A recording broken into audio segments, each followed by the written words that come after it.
Assalamualaikum warahmatullahi wabarakatuh. Alhamdulillahirabbil alamin. Allahumma shalli ala sayyidina Muhammad wa ala ali sayyidina Muhammad. Berjumpa lagi dengan channel kami Ma'rifatullah, channel yang insyaallah banyak berbagi tentang ilmu mengenal Allah terkait dengan ilmu syariat, yaitu peraturan Allah tentang yang halal dan yang haram, tentang tarekat atau tata cara pelaksanaan ilmu syariat di dalam berkehidupan, tentang ilmu hakikat, inti-inti ibadah, dan tentang makrifat, yang mana semua poin-poin yang tadi saya sebutkan adalah kesemuanya utuh menjadi satu kesatuan, yaitu ma'rifatullah, ilmu mengenal Allah. Hari ini saya akan membahas tentang kita harus waspada, berhati-hati di dalam memilih pasangan hidup. Jangan memilih pasangan hidup mendahulukan rasa cinta, yang mana itu datangnya dari nafsu yang membinasakan, melainkan harus mengutamakan Allah yang Maha Mengetahui. Sebelum memilih, kita harusnya meminta pertimbangan kepada Allah, meminta petunjuk kepada Allah dengan melakukan sholat istikharah. Seperti yang sekarang Anda mungkin juga sudah tahu berita yang wirawiri yang sudah tersebar di medsos, baik itu di YouTube, mungkin juga di Facebook, TikTok, dan lainnya, tentang suami istri yang sudah bercerai, tapi sekarang terjadi perang saling mengolok-olok satu sama lain, saling sindir dengan membuka aib-aib di masa terdahulu yang pernah dilakukan oleh mereka. Padahal dulu sebelumnya mereka berdua itu saling jatuh cinta, saling kasmaran, seolah-olah dunia sudah menjadi milik berdua. Tapi ternyata cinta yang mereka pupuk, yang mereka jalin, kandas dan berujung kepada perceraian, dan akhirnya sekarang saling bermusuhan, saling menjelekkan satu sama lain.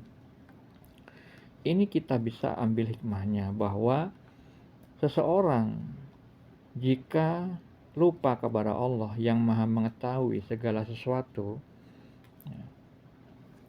sehingga mengutamakan nafsunya untuk memutuskan suatu perkara, apalagi sesuatu yang besar, yaitu memutuskan dengan siapa kita hidup. Memilih dengan sembrono, tanpa ilmu pengetahuan,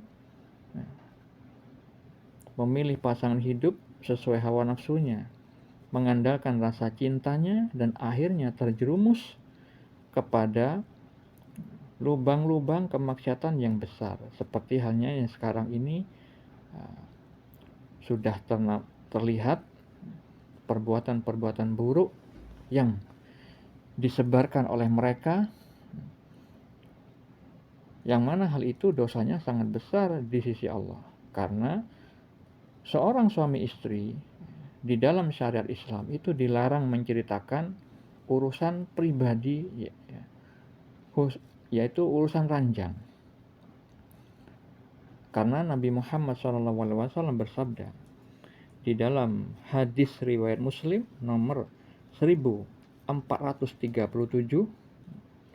beliau bersabda, sesungguhnya manusia yang paling jelek kedudukannya di sisi Allah pada hari kiamat ialah seseorang yang menyetubuhi istrinya dan istri bersetubuh dengan suaminya, kemudian suami menyebarkan rahasia istrinya. Ini bahaya bagi banyak orang yang melihat konten tersebut, baik itu orang dewasa, apalagi anak remaja, anak kecil, yang nantinya bisa meniru perbuatan seperti itu, menyebarkan rahasia, aib, urusan ranjang. Jangankan anak remaja, anak kecil, orang dewasa saja bisa meniru hal itu karena keawaman, ketidaktahuan tentang syariat atau peraturan Allah. Tidak pernah membaca Al-Quran dan As-Sunnah. Padahal Nabi Muhammad SAW bersabda, kita tidak mungkin tersesat selamanya selama kita berpegang teguh kepada kitabullah, yaitu Al-Quran dan As-Sunnah, hadis-hadis Nabi terkait dengan amal lahir maupun batin kita. Sebab jika kita tidak mengetahui ilmu-ilmu syariat atau peraturan Allah yang mana itu diharamkan oleh Allah, maka dengan kebodohan itu bisa terjerumus kepada dosa besar tanpa disadari. Hal itu terkait dengan sabda Nabi Muhammad SAW yang menjelaskan kepada kita bahwa ada seseorang yang menganggap perkataannya remeh, tidak dipikirkan dahulu, sehingga masuk ke dalam neraka sejauh barat dan timur. Nah, kalau dalam neraka itu sejauh barat dan timur, itu bagaimana dalamnya? Bisa dibayangkan. Begitu dalamnya neraka itu, gara-gara lisan. Dosa-dosa lisan yang tidak disadari. Betapa besar dosa-dosa lisan itu, dampaknya baik bagi orang yang mengatakannya dan orang yang melihatnya dengan kebodohan. Hal itu disabdakan oleh Nabi kita, Nabi Muhammad, di dalam hadis riwayat Muslim nomor 2988. Beliau bersabda, sesungguhnya seorang hamba mengucapkan kalimat tanpa dipikirkan terlebih dahulu, dan karenanya dia terjatuh ke dalam neraka sejauh antara timur dan barat. Yang mana jika perbuatan berdosa besar seperti itu, jika ditiru oleh orang lain, dan semakin viral cara-cara yang buruk yang mereka siarkan, mereka sebarkan,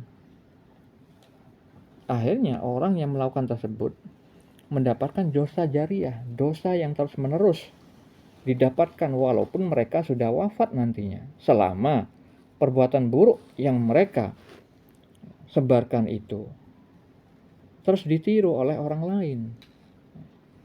Hal ini juga disebutkan di dalam hadis riwayat Muslim. Nabi Muhammad SAW bersabda tentang dosa jariah. Siapa yang mempelopori satu kebiasaan yang buruk dalam Islam, maka dia mendapatkan dosa keburukan itu dan dosa setiap orang yang melakukan keburukan itu karena ulahnya, tanpa dikurangi sedikit pun dosa mereka. Rugi. Sangat rugi bagi orang-orang yang tidak mengetahui ilmu syariat ini, sehingga amal yang mereka kumpulkan dengan keistiqomahan, dengan waktu yang lama, jerih payah, waktu, materi, ilmu, bisa hangus gara-gara dosa jariah yang ditimbulkannya tanpa disadarinya. Ketika tidur, berita-berita tentang mereka tersiar di mana-mana, menjadi omongan, menjadi buah bibir kebanyakan orang, lalu disebarkan lagi dalam hitungan detik. Bisa jadi jutaan orang yang sudah menonton tersebut, dan akhirnya menjadi buah bibir orang-orang lain, akhirnya membicarakannya, menjadi sumber-sumber ghibah bagi orang lain yang melihatnya. Mereka tidur, tapi tidak disadari dosa-dosanya menumpuk di saat mereka tidur, karena apa yang mereka sebarkan di medsos itu. Oleh karena itu, saudara-saudariku, muslimin muslimat, mukminin mukminat, berhati-hatilah di dalam mencari pasangan hidup.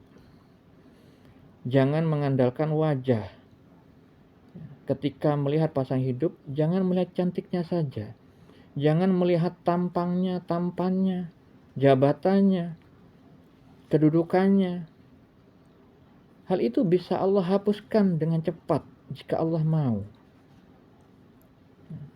Hal itu tidak akan membuat kelanggengan dalam berumah tangga. Sudah banyak sekali contoh-contoh, terutama orang-orang yang terkenal, public figure, yang dulunya cinta mati, pacaran sekian tahun, pernikahannya pun mewah, akhirnya bermusuhan, rebutan anak, rebutan harta gono gini. Itu kita ambil hikmahnya, bahwa penglihatan mata kita itu tidak bisa menampakkan kebenaran yang hakiki. Karena Allah Ta'ala juga telah mengatakan hal itu kepada Sultanul Aulia Syekh Abdul Qadir Al-Jilani, seorang waliullah, wali kutub, di dalam kitab Risalah Al-Ghassiyah. Allah Ta'ala berkata kepada beliau, Sultanul Aulia, barang siapa yang bertanya kepadaku tentang melihat setelah mengetahui, maka dia tidak memiliki ilmu pengetahuan tentang melihat. Barang siapa yang mengatakan melihat tidak sama dengan mengetahui, maka mereka terperdaya melihat Allah Subhanahu wa Ta'ala. Apa maknanya? Seseorang yang tidak memiliki musyahadah atau penglihatan mata hati, seseorang yang kolbunya rusak yang tertutupi dosa-dosa, titik-titik hitam, maka ketika melihat kebenaran yang hakiki, dia tidak akan bisa melihatnya dengan mata dohirnya.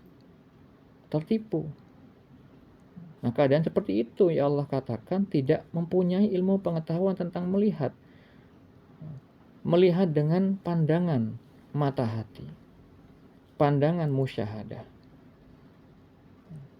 Karena sudah banyak contohnya yang bisa kita lihat di berita-berita.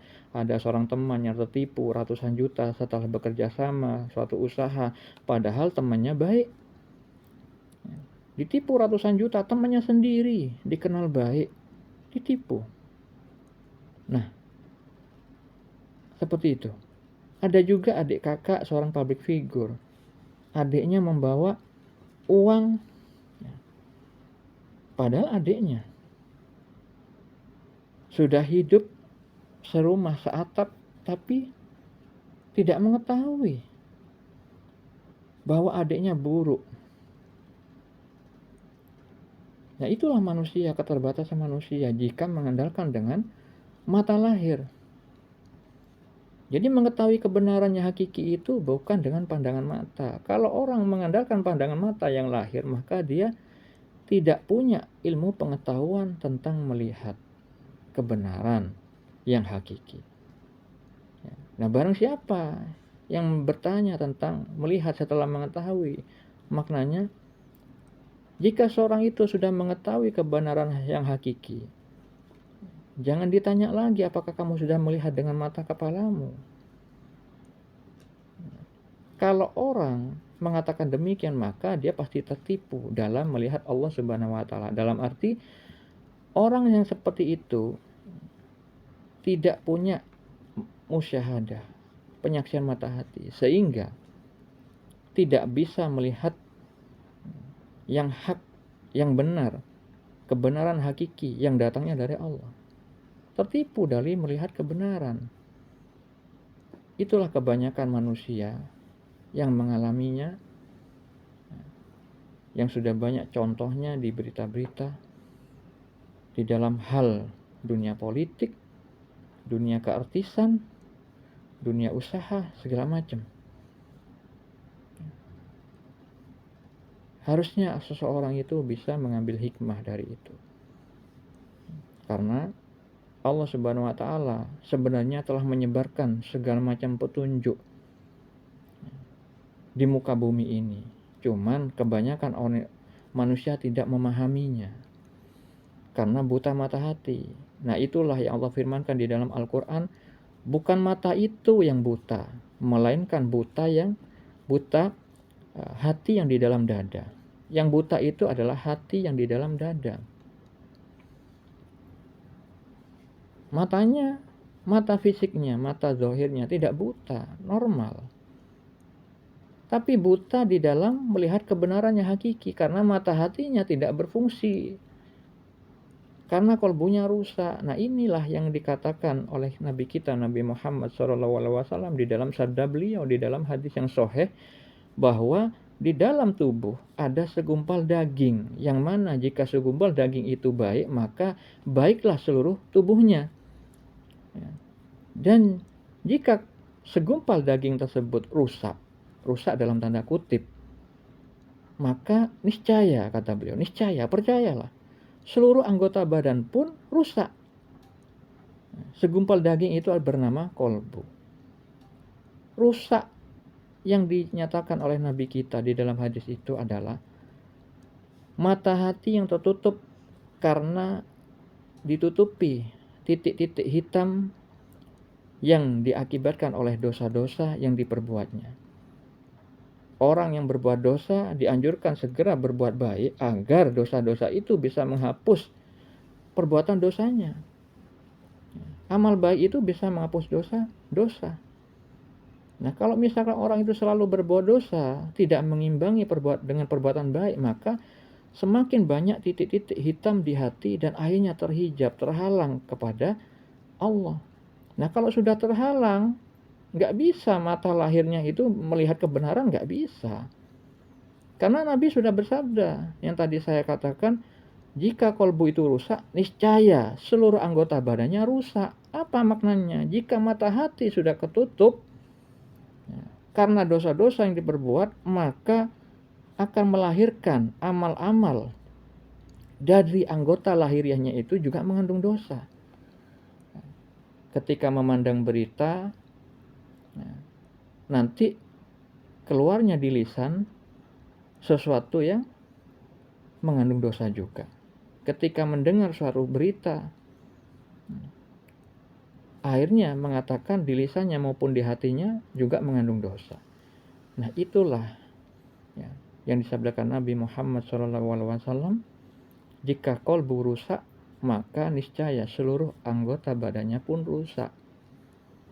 Sebagai gambaran di muka bumi ini, jika kita memiliki motor, yang mana semua spare part motor itu bagus fungsinya, baru dibeli misalkan, tapi tangkinya kita isi bukan dengan yang semestinya.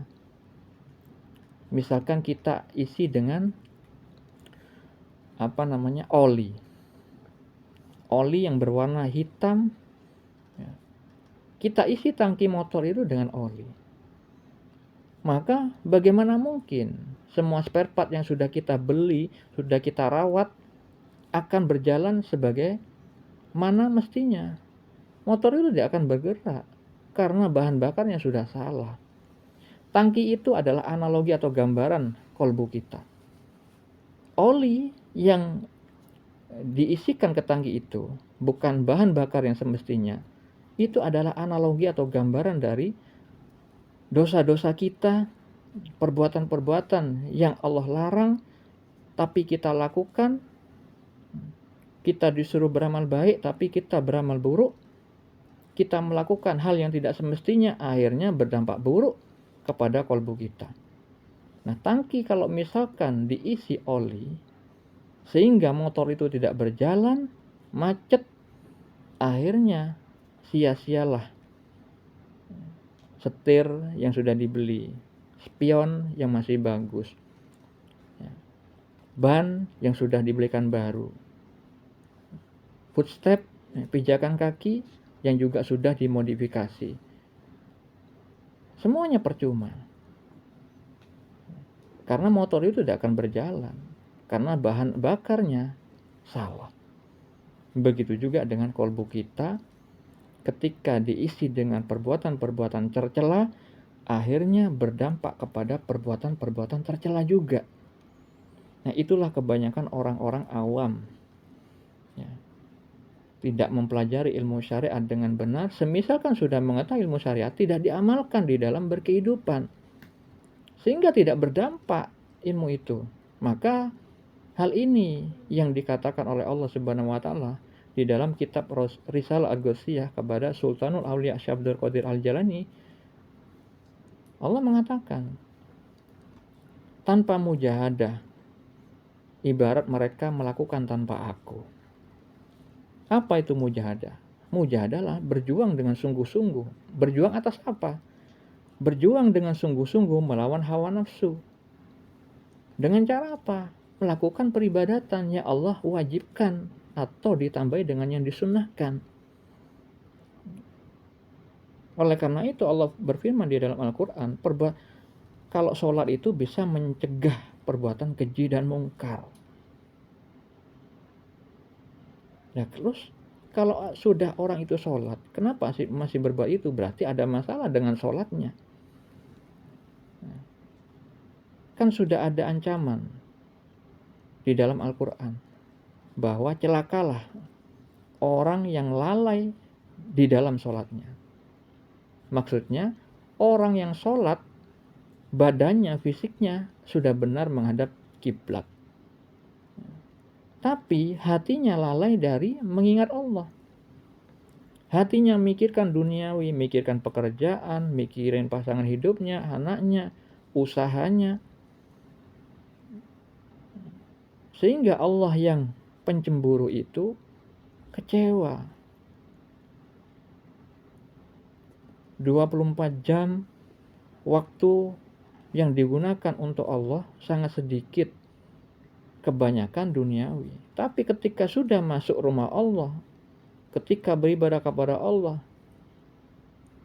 yang diwajibkan itu ternyata masih saja berpikir tentang duniawi. Sebagai gambaran, kalau kita ingin bercakap-cakap dengan kekasih kita, kita sudah meluangkan waktu kita secara khusus. Kekasih kita hadir di hadapan kita, menghadap kita secara dohir, fisiknya, kepalanya menghadap kita. Tapi ternyata matanya dan hatinya khusyuknya kepada HP yang dipegangnya. Akhirnya ketika kita bercakap-cakap dengan sang kekasih, dia nggak fokus kepada kita, melainkan dohirnya saja yang hadir di depan kita. Marah kan kalau kita dibuat seperti itu, diperlakukan seperti itu? Begitu juga Allah, yang Nabi Muhammad sabdakan bahwa Allah itu pencemburu. Nah, Allah itu cemburu kepada kita ketika kita melakukan maksiat. Kok lebih mengutamakan hal yang dilarang itu daripada melakukan yang aku wajibkan? Otomatis cemburu. Makanya di dalam Al-Quran Allah mengancam, jika bapak, anak, istri, usaha yang dikhawatiri kerugiannya itu lebih dicintai daripada Allah dan Rasulnya, dan dari berjihad kepada Allah, maka Allah mengatakan, tunggulah keputusanku. Jadi Allah tidak memberikan petunjuk kepada orang-orang yang fasik, orang yang selalu melanggar, orang yang selalu berbuat dosa. Saudara-saudariku muslimin muslimat, mukmin mukminat, memilih jodoh jangan mengandalkan cinta, tapi utamakanlah syariat Allah. Apa? Ingatlah manusia yang memiliki pengetahuan sangatlah terbatas. Seperti halnya yang sudah diberikan gambaran kepada kita oleh Nabi Khidir alaihissalam ketika bercakap-cakap kepada Nabi Musa alaihissalam. Nabi Khidir alaihissalam mengatakan kepada Nabi Musa, ketika ada burung mematuk pada permukaan air di suatu lautan, maka beliau berkata, ilmu manusia itu layaknya patukan burung ya, kepada air itu. Air yang dipatuk oleh burung itu, itulah ilmu manusia, sangat sedikit. Dan samudra yang tak bertepi, itulah analogi atau gambaran dari ilmu Allah yang tidak terbatas. Karena Allah Maha mengetahui. Kita tidak akan tahu selama Allah tidak memberikan ilmu pengetahuan tersebut dengan kadar tertentu, dengan pembatasan, maka kita tidak akan tahu kalau Allah nggak beritahu. Begitu juga dengan jodoh. Kita jangan sok tahu bahwa orang itu baik, terlihat sopan, terlihat manis.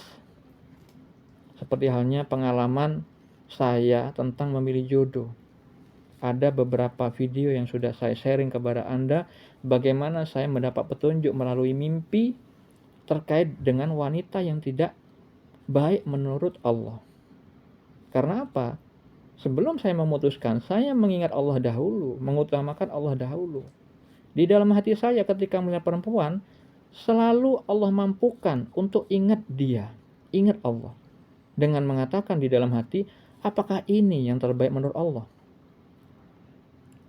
Secara pandangan mata, walaupun dia cantik, baik, tapi ingat, masa depan itu gaib bagi kita. Satu detik yang akan terjadi di depan itu gaib, tidak kita ketahui, kecuali Allah saja yang Maha mengetahui. Dan orang-orang yang dikehendaki Allah untuk mengetahuinya. Itu gaib. Maka bagaimana mungkin kita kepedean memilih pasangan hidup tanpa minta petunjuk kepada Allah? Seperti hanya saya memberikan gambaran kepada orang-orang. Jika kamu dihadapkan dengan 1 miliar botol-botol dengan kemasan yang menarik.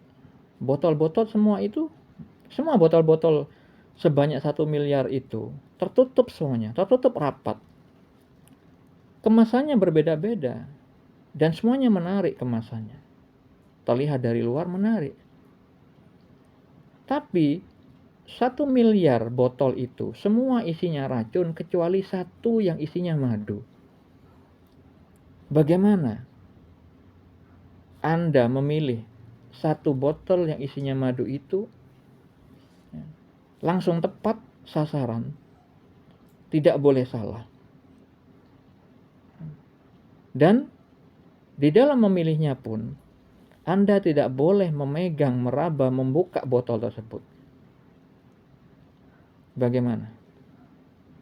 Kalau Anda tidak tahu jawabannya, maka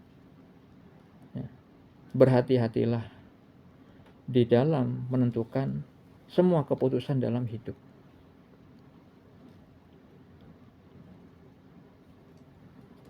Jadi kalau misalkan yang Allah katakan tadi di dalam kitab Risalah Ghossiyah, jika ada yang bertanya tentang melihat setelah mengetahui,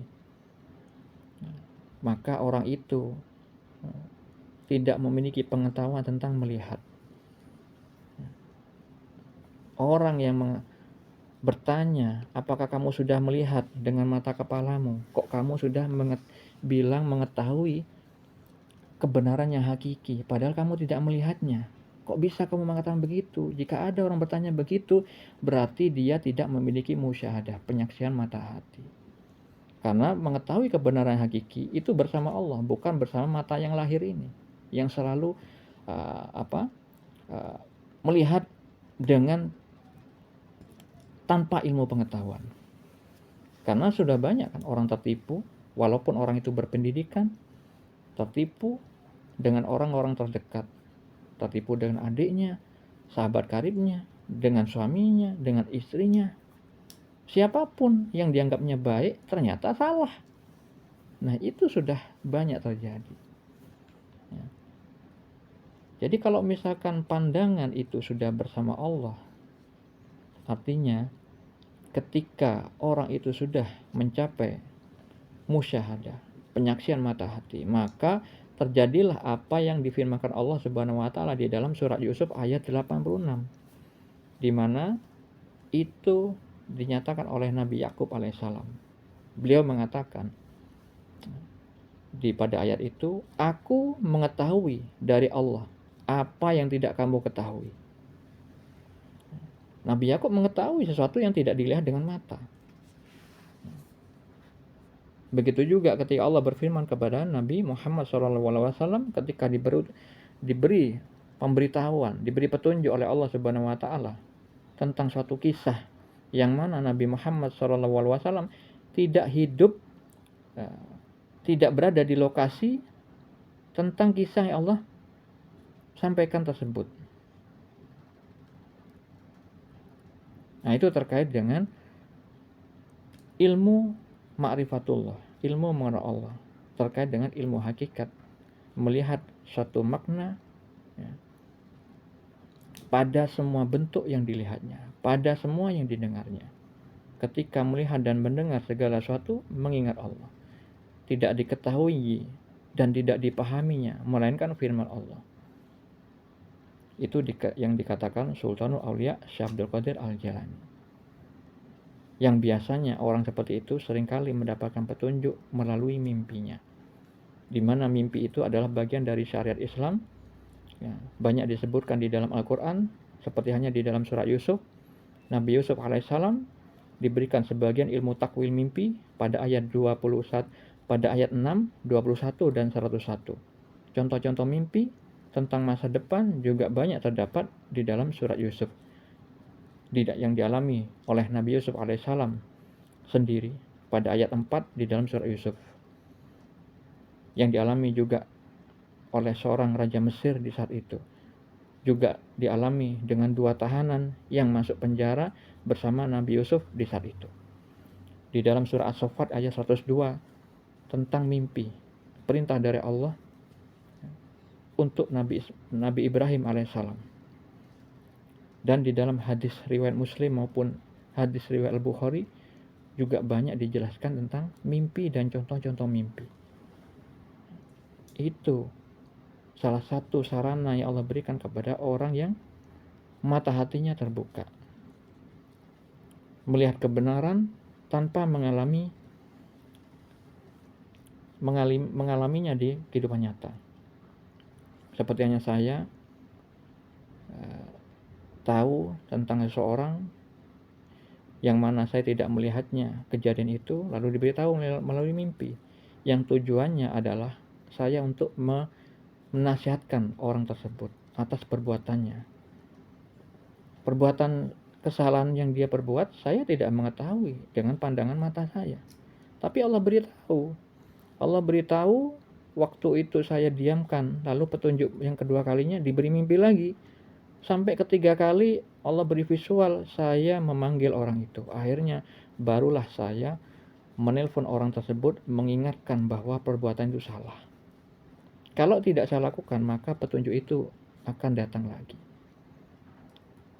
Itulah cara Allah ketika Allah sudah menghendaki kita menjadi suatu hakim, menjadi seorang hakim atau pemutus suatu perkara. Maka kita pasti diberikan petunjuk dengan petunjuk yang jelas seperti itu. Yang salah satunya melalui mimpi. Mimpi di dalam syariat Islam itu terbagi 3. Mimpi dari Allah, yaitu tentang sesuatu yang baik, mimpi yang benar. Ru'yah shodiqah, istilahnya ru'yah shodiqah. Mimpi yang benar. Mimpi petunjuk dari Allah. Yang kedua, mimpi dari setan. Tidak mempunyai makna, mimpi yang menakutkan, mimpi yang menyeramkan. Yang ketiga, mimpi karena bawaan pikiran seseorang ketika terjaga. Ketika seorang itu sering memikirkan suatu hal yang disukai atau yang dibenci, akhirnya terbawa di dalam mimpi, hal itu juga tidak memiliki makna, tidak berdampak dalam kehidupan. Begitu juga di dalam memilih jodoh. Seperti hanya artis yang baik, Alisa Subandono, bermimpi tentang Dude Harlino bersama orang-orang berhijab di suatu ruangan, di ruangan yang bercahaya. Sedangkan Pada awalnya Alisa Subhandono ada di ruangan gelap dan akhirnya dituntun menuju ruang yang bercahaya. Itu salah satu contoh artis yang baik yang diberi petunjuk oleh Allah Subhanahu wa taala. Karena memang mereka baik. Tidak ada berita-berita tentang yang buruk tentang mereka, perselingkuhan dan segala macam tidak ada. Dan bukti kebenaran mereka baik, ya di mimpi itu. Ruangan bercahaya. Cahaya itu adalah simbol dari rahmat Allah. Orang-orang mendapat petunjuk. Dengan cahaya, orang bisa mengetahui yang hak dan yang batil. Alisa Subhandono awalnya tidak memakai hijab, lalu di mimpi itu divisualkan beliau memakai hijab dan berkumpul di dalam ruangan yang bercahaya dan beserta wanita-wanita muslimah yang berhijab lainnya, dan juga ada Dude Harlino di situ. Nah, akhirnya beliau menikah dan sekarang Anda lihat akhlak mereka berdua. Masya Allah. Jadi tidak semua artis itu buruk. Jangan menyamakan semuanya. Ya, semua artis jangan. Karena semua orang di semua pekerjaan itu pasti ada yang baik dan yang buruk. Jadi hal seperti itu saudara-saudariku yang perlu disadari, bahwa janganlah memilih pasangan hidup hanya mengandalkan cinta, mendahulukan cinta. Karena banyak orang tersesat gara-gara cinta, banyak orang terbunuh dan dibunuh gara-gara cinta. Banyak orang bertengkar gara-gara cinta. Tetapi saya membuktikan dalam kehidupan saya menikah dengan istri saya tidak dijodohkan, tidak dengan cinta. Melainkan saya mengutamakan petunjuk dari Allah Subhanahu wa taala. Saya tidak mau menikahi istri saya kalau nggak dapat petunjuk dari Allah. Sesuatu yang lancar terjadi bukan berarti Allah ridho. Sesuatu yang Allah izinkan terjadi di muka bumi ini bukan berarti Allah ridho. Seperti hanya contoh orang menikah karena hamil dahulu. Pernikahannya tetap terjadi, tapi Allah nggak ridho. Karena apa? Sudah melakukan pelanggaran.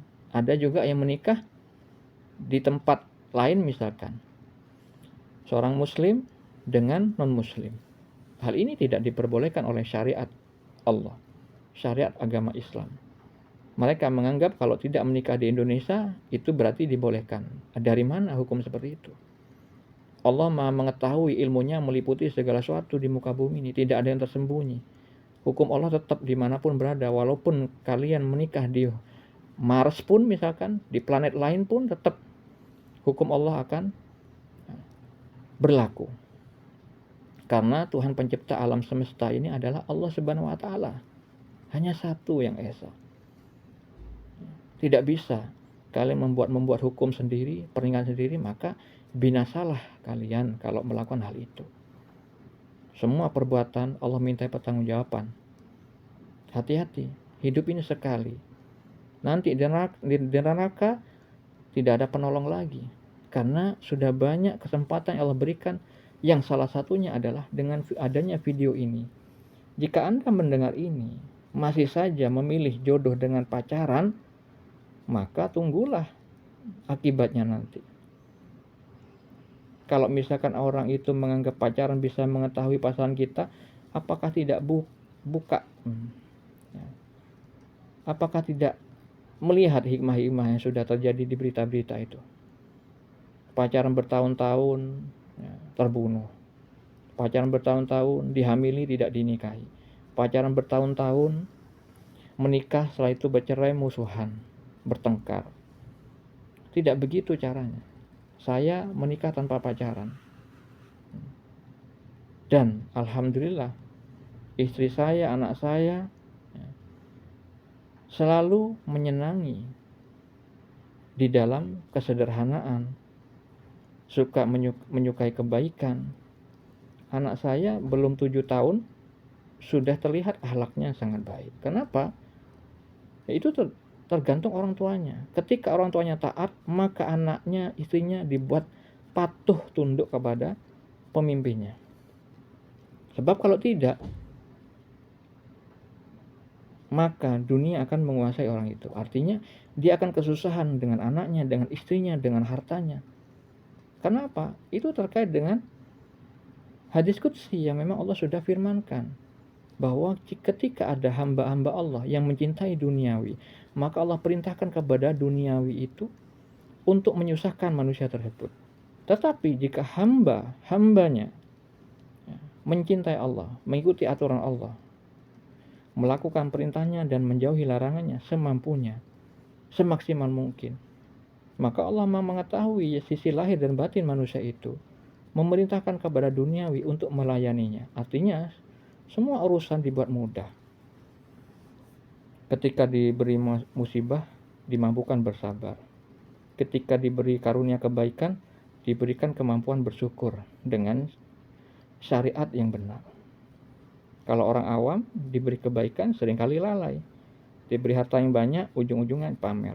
Diberi harta yang banyak, ujung-ujungnya boros-boros beli barang-barang mahal, dibuat koleksi, lalu dipamerkan. Akhirnya nanti bisa terjadi sesuai firman Allah di dalam surah At-Takasur. Bermegah-megahan telah melalaikan kamu sehingga masuk kubur. Maka akan nampak nanti neraka bagi mereka. Karena Nabi Muhammad SAW sudah mengingatkan bahayanya fitnah dunia itu. Fitnah bagi umat beliau adalah harta. Hati-hati saudara-saudariku, muslimin muslimat, mukmin mukminat, di dalam mencari pasangan hidup. Bisa Anda simak di channel ini contoh-contoh mimpi petunjuk dari Allah. Mana wanita yang bukan jodoh kita, dan mana juga wanita atau pasangan hidup yang memang Allah ridhoi untuk menjadi pasangan hidup kita. Pasangan hidup itu jangan tujuannya untuk dipamerkan kepada orang lain bahwa pasangan kita cantik atau tampan, kaya atau punya jabatan. Jangan seperti itu. Menikah itu ibadahnya adalah sesuai tuntunan Nabi, sesuai tuntunan Al-Quran. Bukan untuk pamer-pamer. Ibadah kepada Allah. Mengikuti anjuran Allah, yaitu mengikuti sunnah Nabi. Tidak boleh mempersekutukan. Jadi pesan saya kepada saudara-saudariku muslimin muslimat, mukmin mukminah dimanapun berada, selain menjalankan sholat 5 waktu yang diwajibkan oleh Allah Subhanahu wa Ta'ala, perbanyak sholawat. Perbanyak sholawat. Perbanyak sholawat. Kenapa? 1 kali baca sholawat maka Allah tolong dengan 10 rahmat.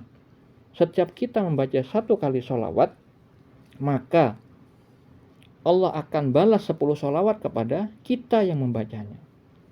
10 sholawat dari Allah adalah maknanya rahmat. Dan rahmat Allah atau pertolongan Allah itu bisa berupa apa saja. Semua kebaikan. Entah itu dimudahkan, melihat kebenaran, melihat pasangan hidup yang dikira mata kita melihatnya baik, ternyata Allah nampakkan keburukannya. Sehingga kita tidak jadi menikahinya. Bisa jadi orang itu memiliki istri atau suami, padahal mereka berbohong, mengatakan tidak punya istri atau tidak punya suami. Seperti hanya dulu istri saya sebelum menikahi saya punya pengalaman seperti itu. Ada seorang tampan, muda, suka ke masjid, sopan, perhatian. Hampir saja istri saya menjalin hubungan dengan orang itu. Tapi Allah yang maha penjaga, yang maha mengetahui bahwa istri saya tidak pantas oleh orang yang mengaku bujang tersebut ternyata sudah punya anak. Lalu istri saya mendapatkan mimpi petunjuk. Dia masuk di dalam masjid, ada cahaya. Setelah tembok di dalam masjid itu tergeser, terbuka, maka keluarlah cahaya. Akhirnya gak lama kemudian kenal saya. Saya tidak mengajak pacaran.